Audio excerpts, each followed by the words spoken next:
This is the Professor, CPMD PhD, and today's Wednesday, August 17, 2022. It's 10:22 and 35 seconds, a.m. Eastern Standard Time, and today's research, bone science.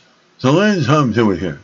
Bone Heal Thyself, Toward Ceramics, tailored for optimized bone self-repair. Date June 3rd, 2022. Source, Tokyo Medical and Tensei University. Researchers have determined chemical parameters that affect the rate of calcium phosphate ceramic conversion into hydroxyapatite, a simulated body fluid. The shorter carbon chain lengths in the phosphate ester facilitated faster remodeling than longer chains. And these findings will help researchers design bone substitutes that better meet the needs of real medical practice and improve outcomes from bone repair surgeries. Your chance of breaking a bone sometime within the next year is nearly 4%. If you are unlucky enough to need a bone replacement, it'll probably be based on a metal part. Unfortunately, metal parts are sometimes toxic over time and will not help your original bone regrow.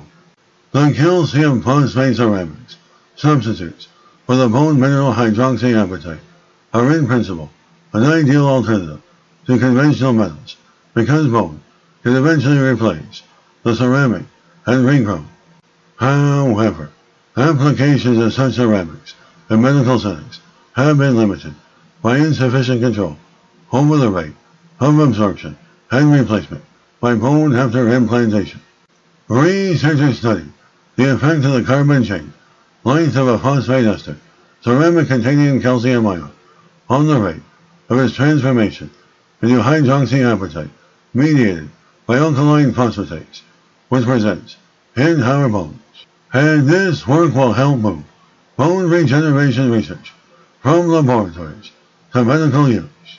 Medical professionals have long sought a means of healing bone fractures without using implanted medical devices, but the underlying science that can make this dream a reality isn't yet fully elaborated. The careful analysis of the effect of the ceramic ester alkyl chain length on hydroxyapatite formation in a simulated body fluid may help develop a novel bone replacement biomaterial. The researchers report two main findings. First, most of the studied ceramics underwent chemical transformations into particulate or fibrosis hydroxyapatite within a few days. And the second, smaller alkyl groups facilitated faster chemical reactions than larger alkyl groups. Because of rate limiting step hydroxyapatite formation is dissolution of the ceramic, the greater solubility impaired the smaller alkyl groups, sped up the production of hydroxyapatite. Such knowledge gives a means of tailoring the speed of bone regrowth. And we now have specific knowledge on how to tailor the rate of hydroxyapatite growth from calcium phosphate ceramics. We expect that this knowledge will be useful for bench researchers and medical practitioners to more effectively collaborate on tailoring bone reformation rates under medically relevant conditions. The results of this study are important for healing bone fractures after surgery by using chemical insights to optimize the rate of bone reformation after implantation of calcium phosphate ceramics. The patient's outcomes will improve and returns to the hospital years later for future repairs will be minimized. And this is the Professor of Microbiology, Bioinformatics, and Pathophysiology. This video was created for educational purposes only. Hope you enjoyed listening. Until next time, have an awesome day.